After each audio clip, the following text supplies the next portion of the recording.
very unique about AI and what they have going on is a lot of agentic workflows, especially you can have these agents do things for you. And what's cool about that, it's not just your regular flavor of ChatGPT. What's up, y'all? Welcome to the first episode of the Tech Kickback. I'm your co-host, Deuce Noble. And I'm your co-host, DJ. What's going on tonight, Deuce? Hey, man, we got another episode for the peoples with our brand new rebrand and a little bit of feng shui twist we got going on. But of course, we got a great interview ahead of us tonight and a special guest. DJ, you want to do the honors and introduce? Today we have Brit, Inez, and let me tell you, it's a lot. We're going to have a very great episode to learn a lot. She's an entrepreneur, a fitness coach, a content creator, and a wellness athlete. She's held up many trophies, and we're excited to have her here on the podcast tonight, especially for our inaugural episode for the Tech Kickback to kind of talk through. All right, so we're going to talk everything throughout her business and all the aspects of her different companies and how she approaches, technology and all the things that she does and how she keeps organized with that. So welcome to the show, Brit. Thank you. I'm glad to be here, especially for y'all first episode. It's an honor. Glad to have you at the Tech Kickback. We want to keep it nice and easy, but we want to also know how we can assist you in your business and give you a little bit of tech advice, because that's what we're here for. I appreciate that. Yeah, definitely want to. So, just off the rip, just to give everybody a little bit of context, when I say all of those titles, at around 20 years old, I want to say, Brit became a bikini champion. Do you want to kind of take us through, how did that come about to be that young, to be focused, to win that? Because that is not easy at all. It takes a lot of discipline, especially for somebody being that, because at 20, I was probably eating the triple water burger or, something going on like that. I was working out. Don't get me wrong. But so how did you start on that journey? Yeah. So that one for me started way before that. So when I was 13, my mom took me to my first bodybuilding competition. And that was before we had social media. It wasn't no going on Instagram and seeing these people. You just knew people in your community that was doing it. And she took me to my first show. I didn't want to go. She was like, come on, just come with me. I went there and my jaw just dropped. And I just remember seeing the women on stage and I was like, wow, I just admired just the discipline that it took to get there. And I turned around and I was just like, you think I could do that one day? And she's like, of course. Of course you can do it. It was just it's just a matter of time. So I'm like, all right, cool.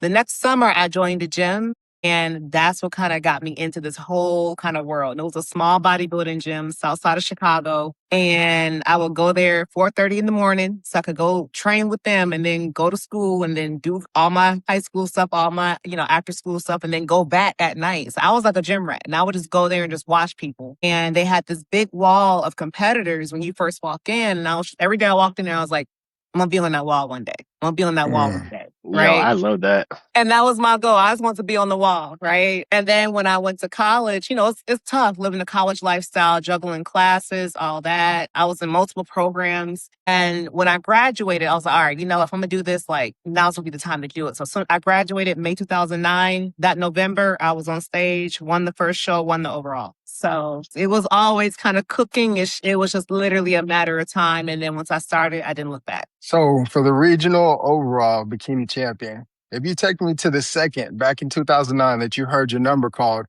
what do you think that win was going to unlock? What did you think at that moment? Where were you at?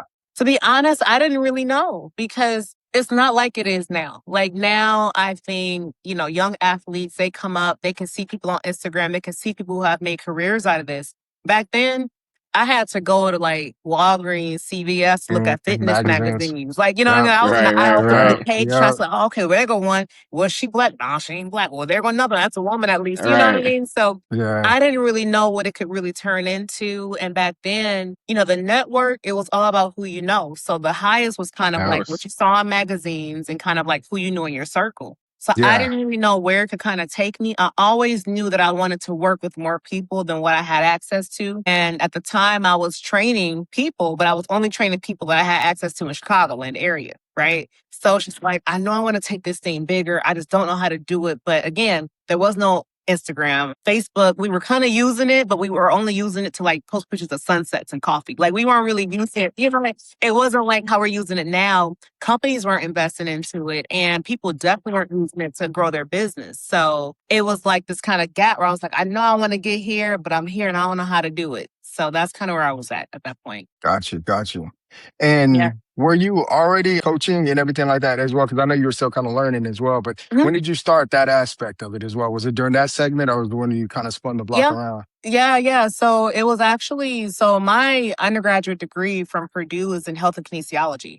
And I came out the door like training, right? But at the time I knew I wanted to be independent because I didn't want to work for corporate. I didn't want them in my pocket like that, always protected for my bag. So I knew I wanted to be more independent. So I was working with a small personal training studio outside of Chicago at the time. So I was already doing that. But again, I only had access to the amount of people that would walk in the door because there really wasn't a whole lot of online marketing being done. It just wasn't a thing. There weren't a lot of ads and digital ads and all that to reach more people. So yeah, it was only really a very small group of people that I had access to, but I Okay, couldn't that's scale it. So Okay, that's definitely interesting. I want to talk about a couple things, and you kind of touched on it a little bit. I kind of wanted to speak to your mindset, like having that dedication was, I know, probably really hard, especially at a young age. But like, what kept you going to that next level? I'm stubbornly relentless. I'm very stubborn. Yeah, I've seen some of your posts and your quotes. Like you were like, you know what? Nah, I'm gonna get this out of the way. This is, I'm taking no excuses, right? Yeah, I think it was that. And I think it's also kind of not letting my comfort zone kind of keep me stagnant because I knew I was trying to do something that no one else around me had done. So in order for me to kind of like channel that to be like, okay, you know what? I'm not going to stop. I had to kind of, for lack of better, words, kind of put blinders up and kind of be yeah, like, you know what? I'm not going to sit here and let people that don't want to see me be uncomfortable get to this goal because it's not an easy goal to get to. You know what I mean? So I think I had a lot Definitely of people not. around me who supported me, but they weren't always understanding of the sacrifices that it took to get there. But I was just like, all right, if I want to do something different, I got to move different. So just kind of remembering that and kind of remembering like why I started doing this in the first place is what kept me kind of focused and also what kept me going all these years too. No, that's that's cool. awesome.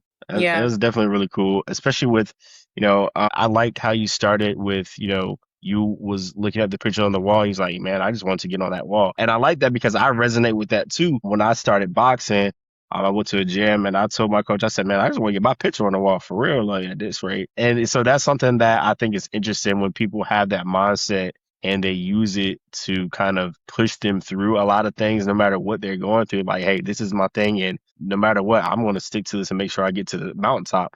And from there, I got to keep going, right? With that said, have you had any moments of doubt or did you hit any spots where, or rough patches was really, really hard? If you did, like, how'd you get through all of that? Like, of course, absolutely. Still have. I think I had to kind of get really used to still moving, even with doubt. Like, I had to make friends with it. Like, because it's just one of those Hmm. things where anything I feel like you're trying to accomplish, you're going to have that kind of like, that voice to kind of be like, oh, you know what, you should be doing this, should you not? But I would say what kind of kept me grounded on it was I had to tell myself, well, the time is going to pass anyway. How do Yeah, I want to feel a year from now? A year from now, 2 years from now, 3 years from now, what do I want to look back and say I've done? And am I going to let fear kind of stop me? Because you never really fear unless you never really feel unless you stop trying. You know what I yeah, mean? So I had to also kind of let go of what failure looks like to me Hmm. and be okay with understanding that my path is my path. However long it's going to yeah, take me to get there, God wants me to Amen to get there, I'm that. get there. yeah. Like that's just kind of that.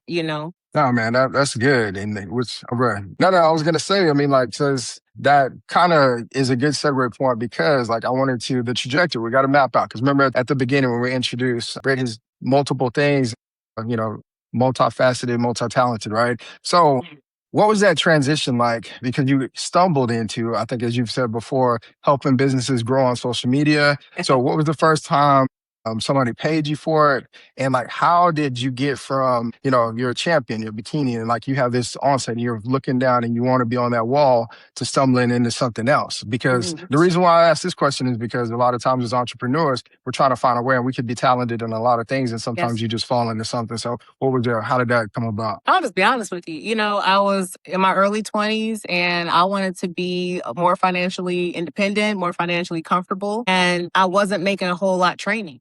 So I was just like, okay, well, I need to do something because, I don't want to live at home forever. So what am I going to do?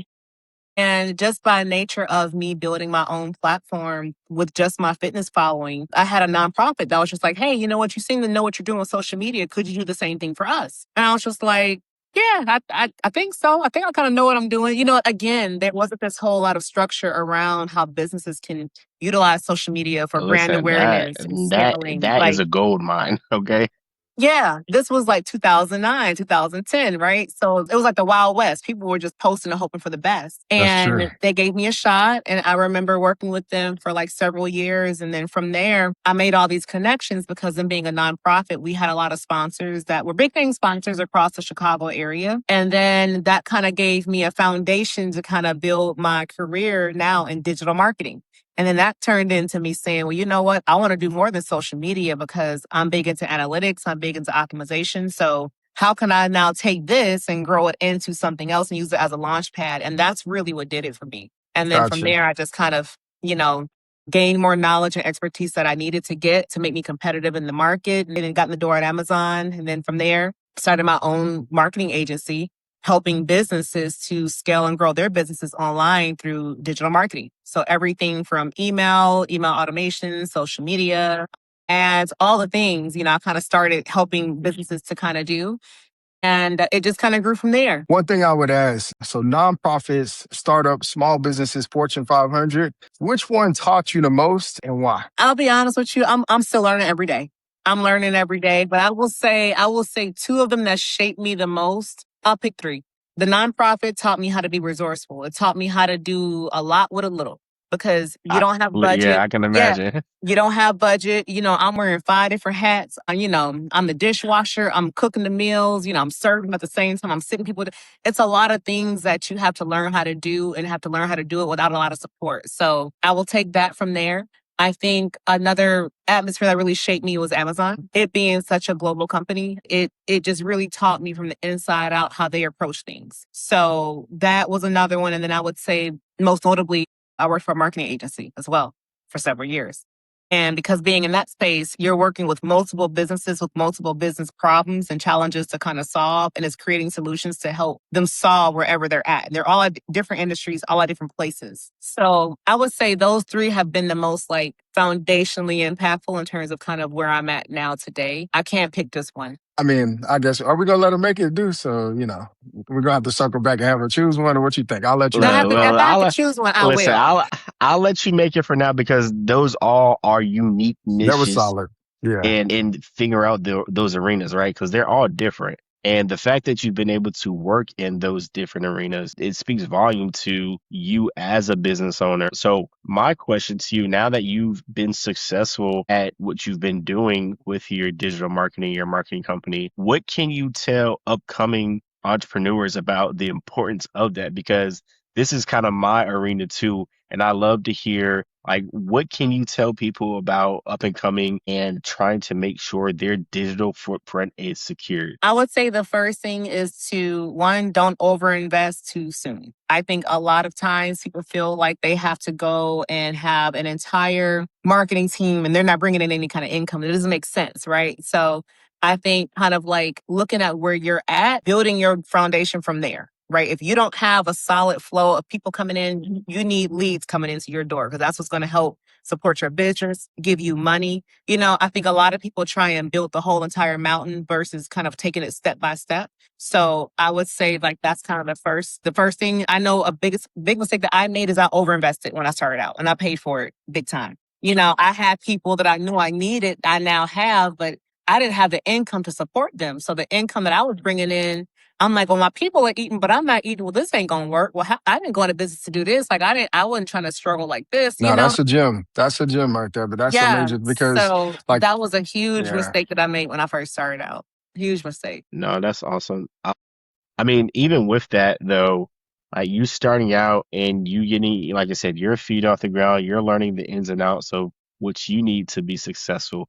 So now that you've done that, you had a team, and as you've grown, look, this is now we get into the nitty gritty part. How have you seen, or what types of other technology or technology stacks has helped you automate or just make your business more efficient? What kind of tech stacks are you using that helps with that? Yeah. So I got to speak to both sides of the house, right? Because I have my hand in two different businesses. So I'll just speak to the marketing side first. So with my marketing clientele, definitely something, because we do a lot of content management.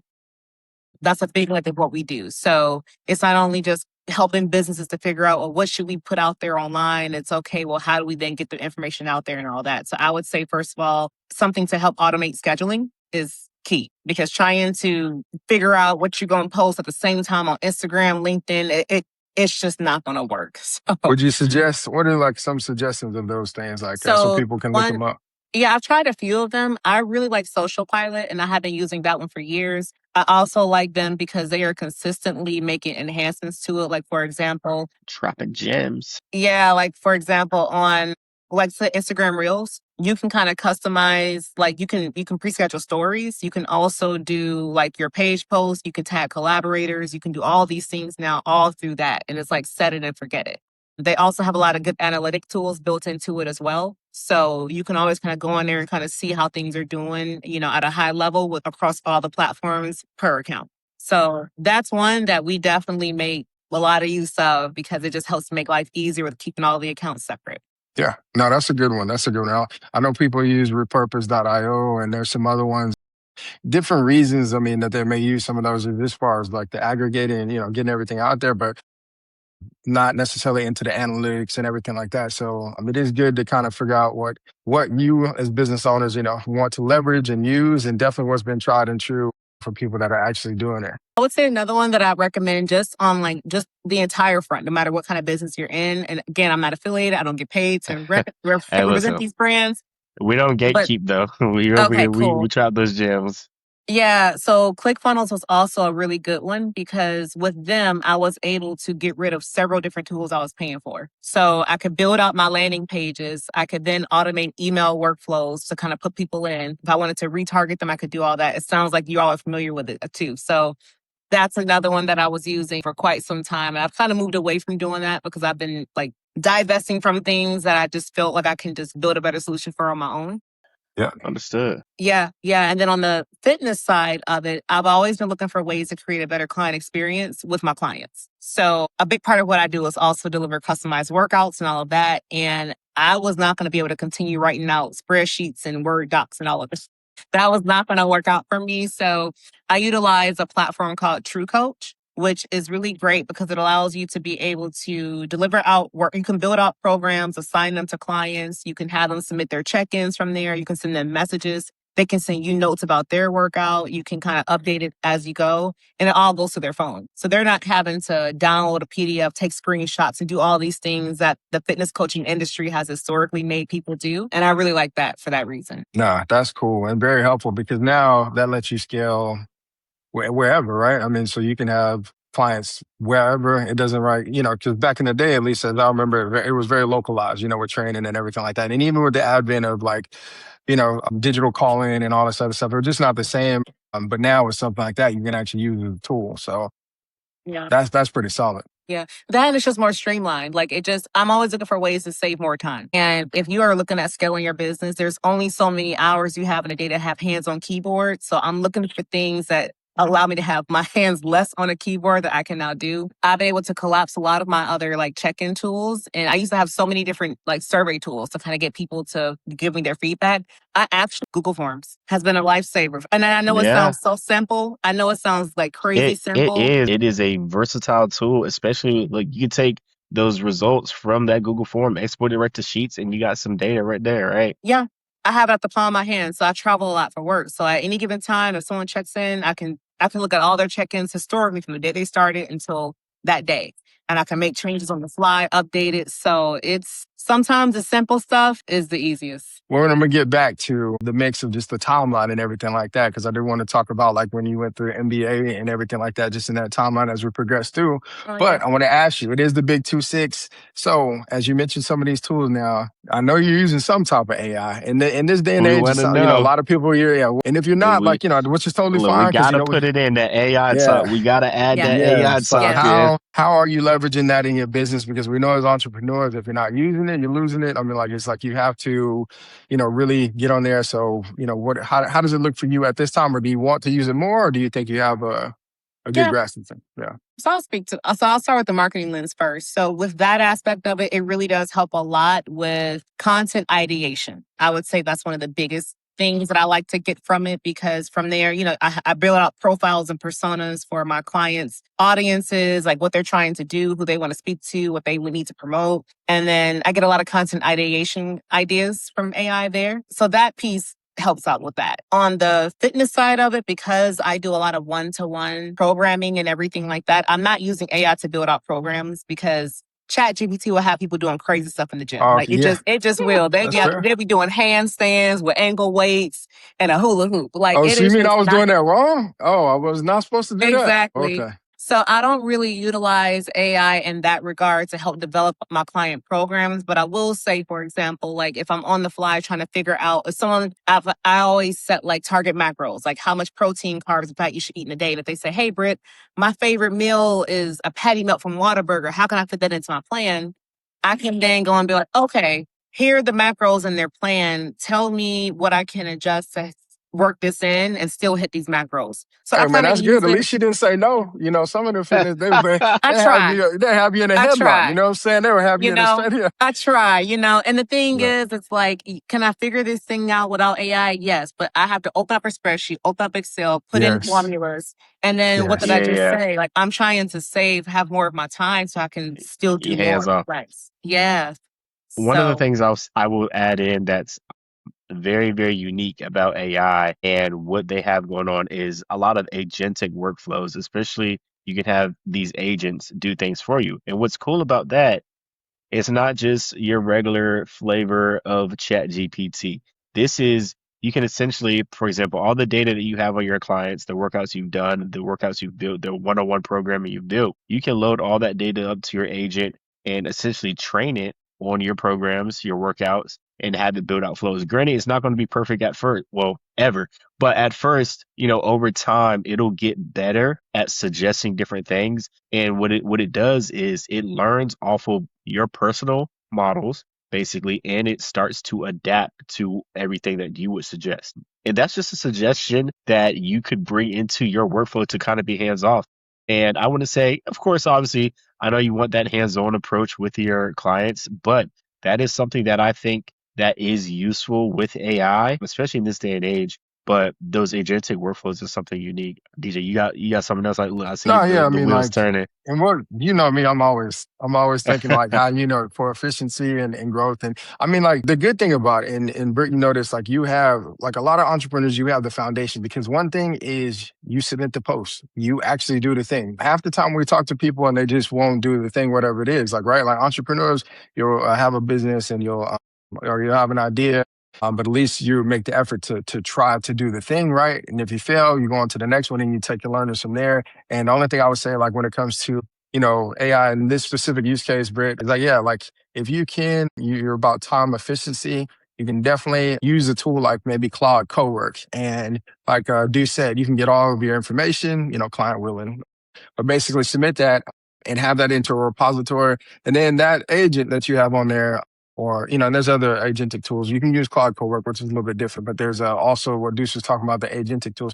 Either one that you want to use is you dump your knowledge base in there. It has that to work off of. So that way it has your context. So if you prefer something that's it's more tailored from your feedback. And then that way you can kind of riff off ideas and build out plans as well and do things of that nature. There's so many use cases that you can do now that you can have. Because even as simple as just like if you're onboarding, a new athlete, or if you're onboarding somebody and they want to express to you how they want to look, you can basically grab what they want to look, get a picture of them, put that into the AI, and then see like, hey, this is what you want to model up, like give them like a goal pitch or something like that. There's just ways that you can do. And that might be a little delighter, but something that you can say, hey, this is your, like y'all both were talking about, Tim, you with boxing, Britt, you with fitness, like seeing yourself on the wall, like maybe you give them that hero image of just like, hey, once I work with you, this is what we're going for. Or do you want this type of a bill? Because, there's bikini, there's wellness, there's, the different, what do you call them? divisions. Yeah. Divisions, right? Yeah. So with different Sure. divisions, you could have somebody that wants a different body type, like, or wants a different, style or what they fit into, all the things. But there's just a lot of practical ways to use it to help convey your message and everything like that. So there's light ways to use it. And then, of course, you can just go crazy, like with a bunch of automations and, follow-ups and, helping you craft. Now, computer use where it can like drive your system locally or over the cloud. So, we don't have to get too deep into it, but the whole point is just like there's a lot of efficiencies. The good thing is, we're just glad that you're using some of it because that's what we want to get out to more and more entrepreneurs is just like, how can you make life easier? How can you help it scale? Because I can tell you right now, mine knows, like if I'm looking at a property, I just give it an address and automatically it's going to give me a maximum allowable offer, like a MAO, like, I'm going to I run through those all the time. And, you can get your deal pipeline a lot quicker when you're doing real estate investing and some other things that you're into, because now we have these tools that we didn't have, a while ago. Definitely do your own due diligence, do your own pencil math. But I mean, these things let you move. Yeah. Yeah. Yeah. Yeah, no, I'm always looking for ways that I can do things more efficiently, scale, grow. So I am all ears. I am here to learn. I am not. Yeah, it's The never too thing late. is, and this is some of the things I kind of teach when I talk to my students, like, especially with the trends of the way technology is evolving, I feel like every business, no matter what they do, like whether you're fitness training or doing digital marketing, whatever business you're in, you need to implement some type of technology in order to stay and be relevant. And it's not just, you know how before when you started with your digital marketing, like everyone needs to be on social media and have some type of presence, right? Cool. Not only that, now you need to incorporate some type of now AI footprint or technology stack in your somewhere intertwined into the web of your business, because if you don't, you're going to get left behind as a business. And I believe that because if you look at society and how things are changing with not only small businesses, but large companies, right? As an entrepreneur, you need to stay relevant and focus on the goal. And I think it's important for, business owners to learn how to do that, and not only learn how to do it, if they don't, get somebody to help you. Because just like nonprofit that was like, hey, we see you doing something good with your social media and everything, can you post for us? Same thing. Like, and I encourage people to look at technology, the different technologies they could use that will help automate things for them, but also you can multiply yourself, right? You're talking about needing more hands-off keyboard. There's things that will multiply yourself and make digital copies of yourself to do the things that you wanted to do. And it's always a work in progress, right? It's a give and take, but these are the things that I think are really, really helpful. And you as a business owner, I can tell that you see that and are looking for the next, way to grow and scale. And I think that's important for all businesses. Yeah. Yeah. So just to circle back, just back in the timeline. So Oh, my this bad. is after winning. No, you're good. I You're good. appreciate it. No, After, this is good. I'm taking yeah, notes. that's This is good. good. So Hey, look, this 2009 is you what we're here for. win, a couple years after that, like you said, you were coaching and everything like that, but it just wasn't getting you financially where you want to be at the time, get into the marketing and all of those things. And then on top of that, you go after an MBA on top of that. What was the ambition for that? Or, what was the, like, because some people, one, they get their undergrad and like, I'm done, I'm never going back. And then what was the ambition on top of all of that to also go out there and get an MBA? The master's was always going to happen. So Okay. I had started when I Listen. was in Chicago. That I started a master's program at Northwestern in sports administration, and I was in that program because I did a lot of work with just a lot of different just sport teams around Chicagoland area. When I was in that program, I was like, okay, I like this, but I feel like this is going to pigeonhole me just to work in the sports industry. And I knew I wanted to be able to have a little bit more flexibility career wide because I didn't, I don't want to retire just in sports. I didn't know at that time, I wanted to be a little bit more versatile. Yeah. So I always knew that something more general was going to be it. And that had to be an MBA because I've always had an affinity for business. I wanted to, get more business acumen and also be able to have, a higher calling card to get into companies. Because at that time, a lot of jobs were saying MBA preferred. Not required, but preferred. Now, everyone has one now. So I was like, okay, if I'm going to be competitive in trying to get these higher level, more strategic positions in these companies, I know I need to add this to my resume. So this needs to happen. Hey, look, you talk the talk, you walk the walk, and you don't have to look the part because they're gonna look at you like, oh, you have an MBA? Oh, yes, I got more degrees than you. But if you look, I feel that and I share that sentiment around. But you talk that talk and you let them know like, hey, I have the experience and the understanding to talk exactly with you, and I know what I'm doing, right? And I think that's important too. I love that. Mm-hmm. Yeah. Yeah. And so as we continue on the timeline, so you wrote about rinse and repeat cycle, living for the weekend and dreaded Monday and making somebody else's dream work. What was the specific Monday? I need to know that. Oh, what was the Monday that happened where I was just like, you know what, this ain't it. This ain't it. I don't think it was a Monday. I think it was a Sunday. Cause I remember like Okay. being at that place where at that era of my life, I remember like the weekend rolled around and Sunday, I just felt this gloom. I was just like, I gotta do this again. I got how many days I gotta do this? Like I ain't ready yet. And it was just Yeah. like this kind of like, this can't be it. Like you gotta do Yeah. something different. Like having this kind of feeling, and there's so many options of things that you can kind of be doing. Like you need to find what's gonna like light you up on the inside and do Yeah. that. granted, we got to always kind of do things that's also going to bring in the income and all that. But I knew that I needed to kind of get serious about figuring out what that thing is and putting some legs under it so that it can grow and scale. Yeah. And it just kind of started, I've always just been kind of like fearless with just kind of being like, hey, y'all, this is what I'm doing on social media. And it just came in a really authentic way. I just kind of started talking about, at that time, I was trying to at least work with businesses and companies, but companies weren't really investing like that into social and digital marketing, because they were just kind of like, well, I don't kind of really need to do this. I can just kind of post and kind of do what I got to do. And I'm like, you kind of don't, but okay. So it was hard for me to sell that. And I was working on my MBA, trying to grow that. It wasn't really kind of going anywhere. In that time, I had kind of moved away from the gym. I had let myself go. And I was just like, you know what? I just got to get back to kind of just doing me and being focused. So let me just put one foot forward in front of the other, go for it. I started sharing my journey of getting back to myself. And then people started noticing.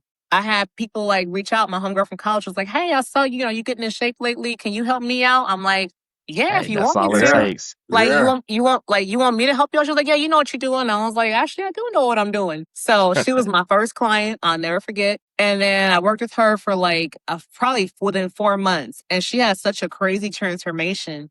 I started posting about her. Other women were like, hey, can you help me out? Hey, can you help me out? Hey, can you help me out? And That's that dope. summer, it was July 4th. I never forget.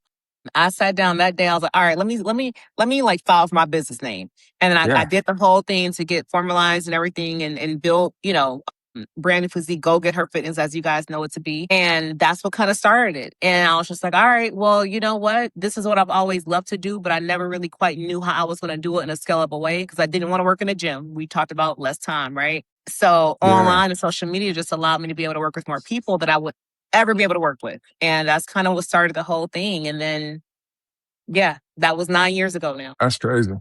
That is crazy. Off. Yeah, 9 years ago. And that's awesome. That's good stuff. Did I answer your question, DJ? No, that did answer my question. I was going to ask also, so you said that you quadrupled your engaged audience and hit record months back to back. You said quadruple. Quadruple. But that was, what was the mechanic, the offer, the content? I was going to ask you, about your, about leaving and quitting work, because everybody romanticizes about that. But like, what did you, because they romanticize about that as well too. So, I mean, there's preceding questions, but it was like, what did you actually have lined up, runway clients? But really what I wanted to get to, that was, going to kind of set it up. But I'll just ask the question, like, you were worried about how friends and former coworkers would react to you putting yourself out there. Did anybody actually say something, and what actually happened? You asked a whole lot of questions at one time. I'm going to start with the latter. I'm going to start with the latest one. Was I worried? Yes. And I actually let that worry stifle me when I first started my business. And what I mean by that is I thought I had to still give off this, like, I don't want to say like, I'm professional, right? But I felt like I had to speak a certain way and kind of come up with this really polished kind of persona as if I was still in this like corporate environment. And what I found was that people weren't resonating with that. Like, people were not responding to that. They're like, okay, that's cool, but like, who's Brit? Yeah. Like, and it was just kind of like, well, who That's is a this? gym. Like, That's a gym. On social media, you can't be the same. So you were still code switching a little bit. It felt like I was, potential, right? I remember I hired a business mentor, and she was just like, "You sound like you're writing for like a corporate white paper." Yeah. And I was just like, when she said that, she was like, "No one talks like this." She's like, "No one talks like this." Yeah. And I was just like, you know what, you're right. Like, even just the certain words that I would use, like the corporate jargon, that doesn't translate. So I had to start feeling like, okay, you know what? Just say the words. Just say the word that you need to say to connect. And that's what really started growing my community, growing my audience, is when I kind of like leaned into that. And it's not so much of not presenting yourself in a certain light, but it's, you have to speak in the language of the people that you're trying to reach. Otherwise, you're not going to reach the people that you want to serve. No, and that's like a really important switch I had to make. And I had to stop caring about, well, what are people that I used to work out at this job that I don't work out anymore going to think? They're going to think whatever they think, going to think anyway. So I had to kind of let that go because they're not paying my bills. That actually answers both questions, because like that's the biggest thing also is like, one, you said it stifled you. So the original question was just like, everybody romanticizes, they think about it, but you said it stifled you, like it postpones, right? Because before you make a big decision like that, you're like, whoa, let me make sure, what are people going to think? Like, what if it doesn't work out? There's a lot of things that go on internally. So I'm glad that you articulated that, because some people might be in that situation right now where they're just like, man, they got one foot in or out. And it doesn't matter. Like we like definitely here, like if you want to be in corporate and then build your business on the side or work, I have one of my mentors is super successful at that. He's still in corporate right now and Gig owns a economy. huge real estate portfolio, and he does both essentially. Like, he has both and he's able to do both. And I think that breaks people's minds sometimes. We had somebody on the show before, DJ Stash, and that's one thing that he mentioned. And he was just like, he felt judged sometimes because people were just like, oh, he must not be really applying himself at work if he's also doing this on the side. And he said those things don't mix. You could do more than some people at work, because you're more efficient with things, like with, less time. Yeah. So Yeah. I mean, I'm not gonna lie to you. I'm gonna be honest with you guys. I feel like when I first started out, I didn't know what I didn't know, and I probably left my corporate job prematurely because I didn't have the income coming in. So I struggled. Like I had to do a little bit of everything. I had to work in retail. I had to drive Lyft, Uber. Like there were things that I had to do that a lot of people don't know I did just to kind of make ends meet until I got to that place. I'm blessed now to be in a place now where it's like, okay, yes, I have sustainable income coming in, and I also do still work in corporate. yeah, But for there's me, nothing like wrong with that. Yeah. not at all, because I know what it's like to have to only focus on like only be able to eat what you kill. Yeah. And there's nothing wrong with that. But I do feel like, and when you're still getting to a place of scaling your business to get into the where you really want it to be, so you can live the lifestyle that you want and also invest like you Facts. want and do these other things. I found for me, it was more stifling because it took me out of the creative space because I'm so focused and fixated on, okay, you got to bring in income. You got to bring in this. You got to bring in that. So kind of for me, wearing both hats at this point, Yeah. I don't see it as a bad thing. Like one hand washes the other, really. Yep. Yeah. And, full disclosure, I had to disclose all of my, outside business activities to the current company that I do, work for. So nothing's done in secret. Like I know they looked me up. I know they looked up my social media before they hired me. Like that's just kind of where we're at. So I don't have to have these two different personas on. Like Yeah. everyone Right. knows that Right. this is also what I do. Like ain't nothing's hidden, everything's public. Yeah. That's interesting. No, that's good. There was a lot of good in there. I mean, I'm glad you said that. That was what the bundle. I was trying to frame the question, but essentially just say get to the point of just like